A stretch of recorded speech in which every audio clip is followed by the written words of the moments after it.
Hola a todos, con este primer vídeo de la segunda parte de la lección 2 vamos a comenzar un auténtico viaje a través de la historia del antiguo Egipto.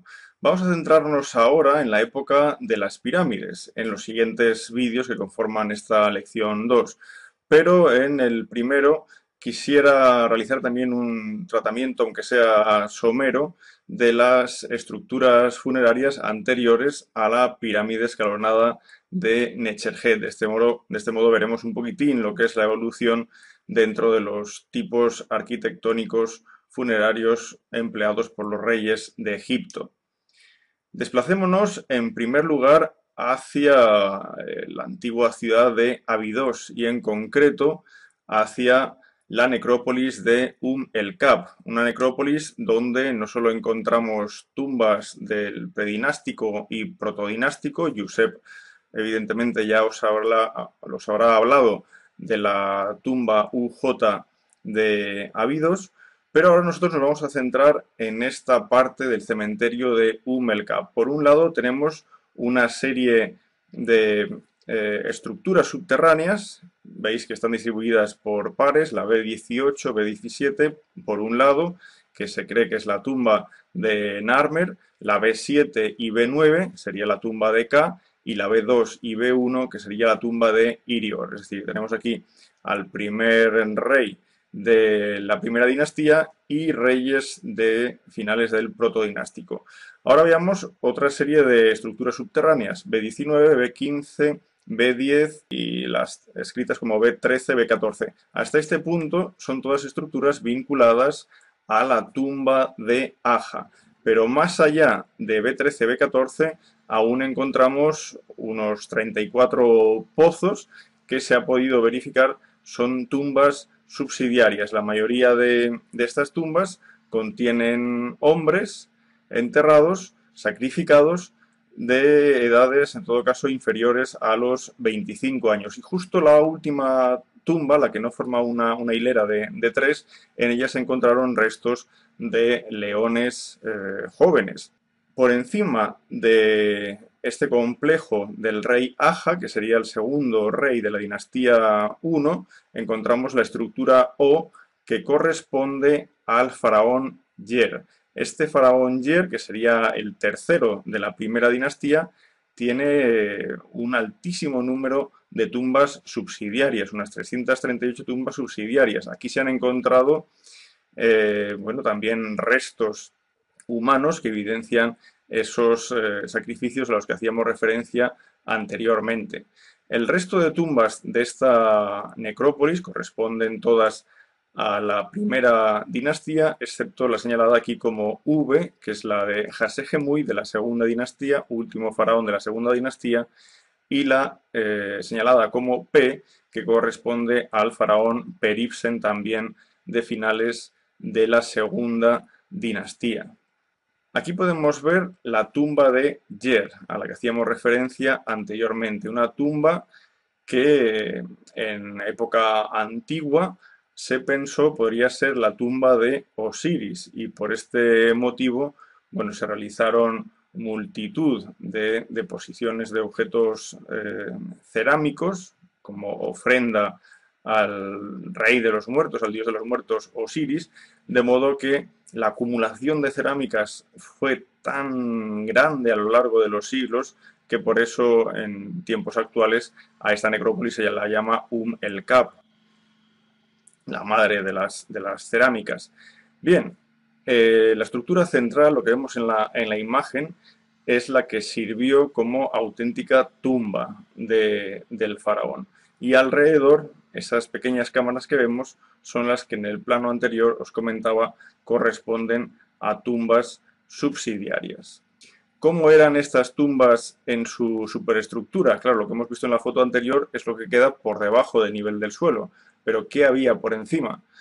En el caso de la tumba anterior, la tumba de Yer, tras las excavaciones en 1988 del Instituto Arqueológico Alemán, se dedujo que por encima de la subestructura habrían dos túmulos, uno sobre otro.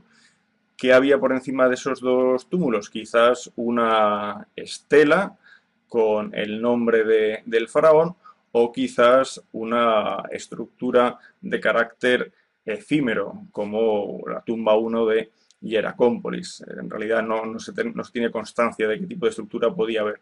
Pero, por ejemplo, otra opción que se ha barajado siempre para estas tumbas de la primera dinastía es la presencia de mastabas, como la que veis reproducida aquí y que correspondería a la construcción de la tumba de Merit Neit. Merit Neit estaría entre el faraón Yer y el faraón Yet. Ella habría servido como regente del país durante la niñez de Yet.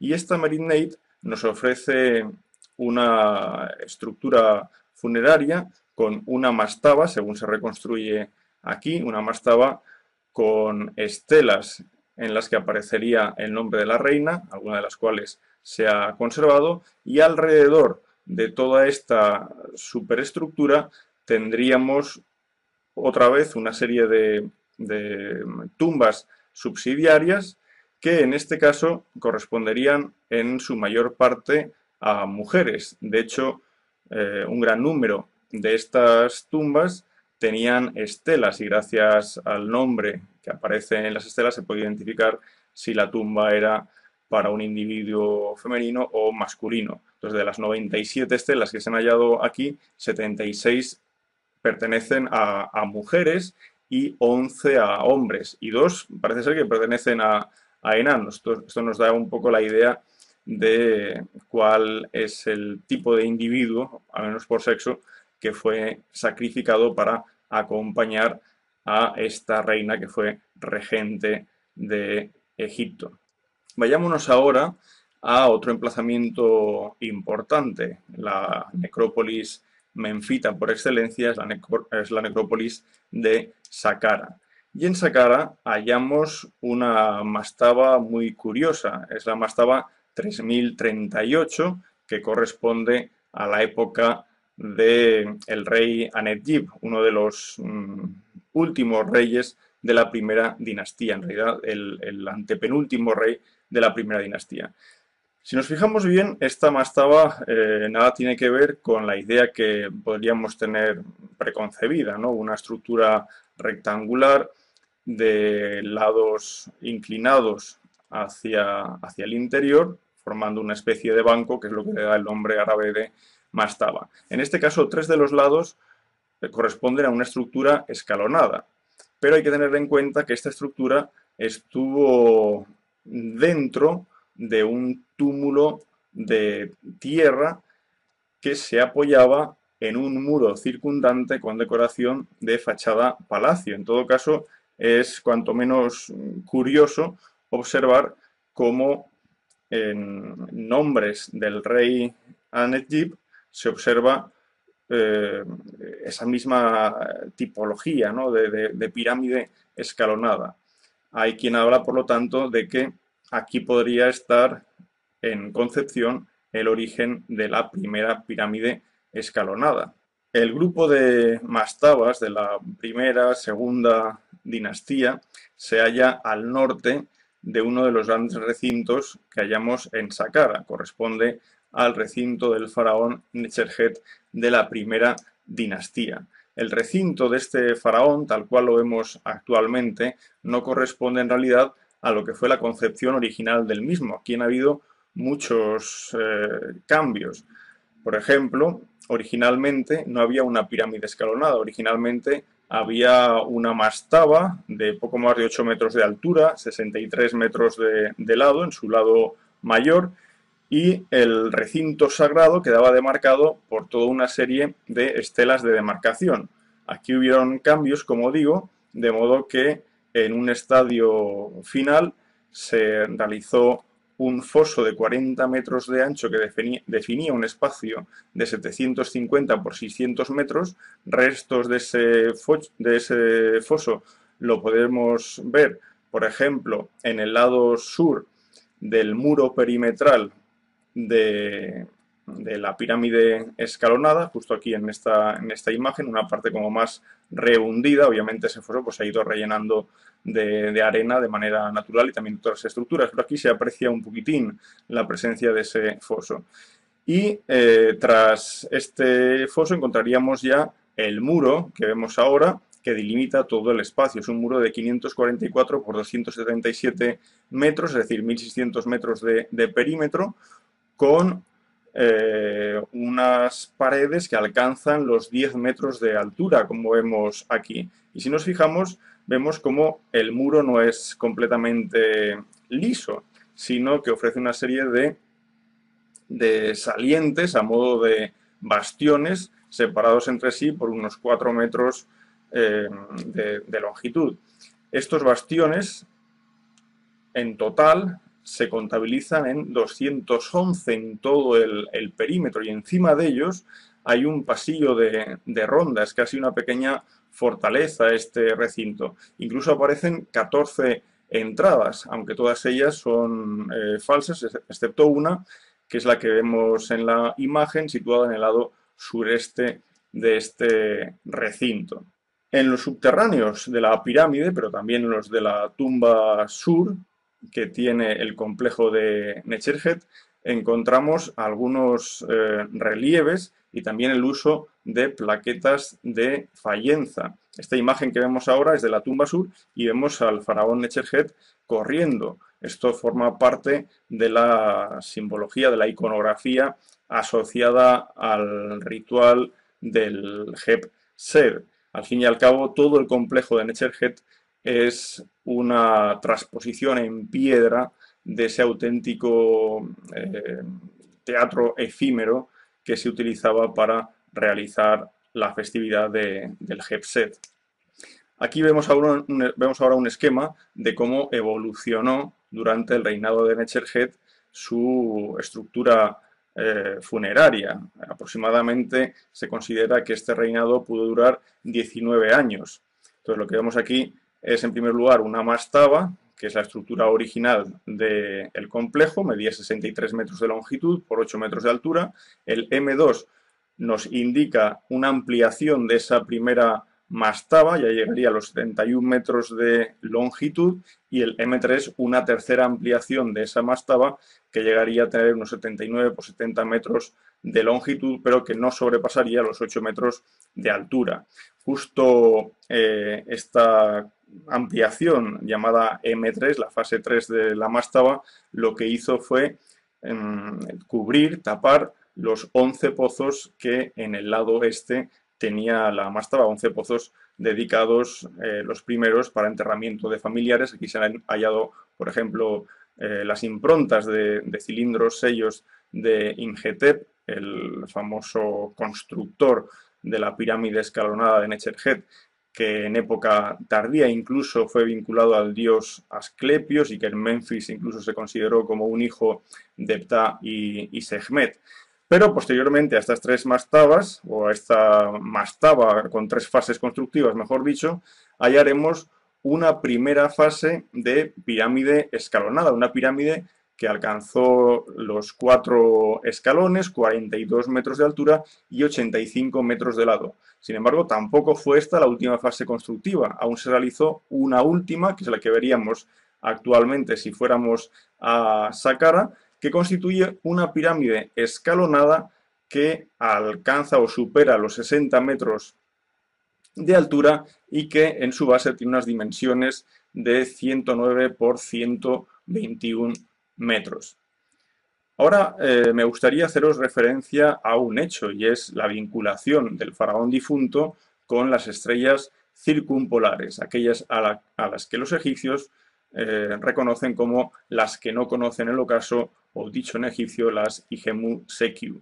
Varios pasajes de los textos de las pirámides nos hablan ya de cuál es el carácter de este tipo de estrellas. Si uno está entre las Igemu Sekiu, nunca perecerá. Los dioses septentrionales se vinculan a las Igemu Sekiu. El cielo septentrional, por otra parte, se vincula a las Igemu Sekiu. Los Ahu se asocian a las Igemu Sekiu. Los Ahu Recordemos que son esos entes espirituales, luminosos, que forman parte del ser. Un ser está compuesto por varias partes y desde el punto de vista de lo espiritual tendríamos el Ba, el Ka, pero finalmente el Aj, de modo que los Aju son esos entes espirituales, luminosos, eficaces, depende de la traducción que queramos utilizar, que trascienden del cuerpo del difunto y se dirigen a este mundo circumpolar que es objetivo, ¿no?, del faraón difunto. Por esa razón, todas las pirámides en Egipto tienen su entrada en el lado norte. Fijémonos bien, las únicas excepciones se van a producir en la dinastía 12, por razones de seguridad, no por otra razón, porque claro, ya era evidente para los ladrones que la entrada siempre estaba en el lado norte. Esto facilitaba la operación de estos ladrones. En todo caso, fijémonos como siempre coincide lo que os digo, la entrada en el lado norte. La imagen de la izquierda corresponde a la pirámide escalonada de Necherhet, entrada en el norte. La foto de en medio, de arriba, en la parte superior, corresponde a la pirámide roja del faraón Snefru de la cuarta dinastía, entrada en el norte. La de abajo corresponde a la del faraón Teti, primer faraón. Estamos ya en la dinastía sexta, primer faraón de la dinastía sexta, entrada en el norte. La de arriba a la derecha corresponde al faraón Userkaf de la quinta dinastía. Siempre, siempre, siempre hallaremos esa entrada en el norte. Entonces, conociendo este hecho simbólico, en realidad establecemos una incorrección cuando hablamos de este pasillo como la entrada de la pirámide, porque en realidad lo que es una salida. Hay que verlo desde el punto de vista de la simbología egipcia. Es el que está dentro, el que sale a través de este pasillo hacia el norte. Por lo tanto, lo que llamamos nosotros corredor de entrada a la pirámide, a ojos de los egipcios, es más bien un corredor de salida que apunta hacia el mundo de las Igemu Sekio, el mundo de las estrellas circumpolares. Y dentro de este contexto simbólico, evidentemente no quisiera dejar de lado mencionar el Serdab del rey Necherhet, situado al norte de su pirámide, muy cerquita de donde está la entrada. Este Serdab presenta dos orificios, que son los que podemos ver en esta imagen, y si nos asomamos por esos orificios, podemos ver en el interior una estatua del faraón, una estatua con la vestimenta del Hebsed. La estatua original se halla actualmente en el Museo del Cairo. La que veríamos ahora en el interior es una copia. Gracias a un estudio arqueoastronómico realizado por el astrofísico Juan Antonio Belmonte, sabemos ya sin ningún género de dudas que en época de Necherhet estos orificios apuntaban a dos estrellas bastante importantes. Por un lado, Dube y por otro lado, Kochab. Dube es la estrella alfa de la Osa Mayor, es la que veríamos en el círculo de abajo a la izquierda, y Kochab es la estrella beta de la Osa Menor, que es la que veríamos en el círculo de arriba a la derecha. Como vemos reproducido en este dibujo, estas dos estrellas se situarían justo en la punta de una constelación que a ojos de los egipcios sería vista como una transposición en el cielo del Necherti, ese instrumento utilizado durante el ritual de la apertura de la boca. Pero a esto quiero añadir otra cosa, y es que más allá de apuntar a ese extremo de uno de los instrumentos más importantes utilizados durante el ritual de la apertura de la boca, aparte de eso habría que observar otra serie de detalles. Por una parte, por los textos de las pirámides, sabemos que la constelación de la Osa Mayor no solo tenía forma de pata de toro, la Mesjetiu que conocemos por techos astronómicos de otras épocas, sino que, como decía antes, podría verse a modo de azuela. Por eso uno de los textos de las pirámides nos habla de la azuela de Upuaut y nos dice que es la azuela de hierro, pero recordemos que en esta época aún no estamos en la edad del hierro. Fijémonos ahora en esta imagen, pertenece a la tumba de Tutankamón y en ella vemos al faraón Ay realizando con ese instrumento uno de los episodios del ritual de la apertura de la boca a Tutankamón. Tutankamón en forma de Osiris ya difunto. Y fijémonos en el extremo de ese instrumento. En el extremo de ese instrumento vemos como una pieza que ha sido atada al mango con forma de azuela de color negro, probablemente de madera de ébano quizás. En todo caso, esa punta es una punta meteórica. Quisiera que echarais un vistazo al texto que os indico a continuación. Es un texto corto, pero que os servirá para entender cómo los egipcios ya usaban hierro meteórico, lo conocían como vía en PET, el hierro del cielo, y este hierro meteórico es probable que fuera empleado para hacer estas puntas de los instrumentos utilizados durante el ritual de la apertura de la boca, de las azuelas en concreto.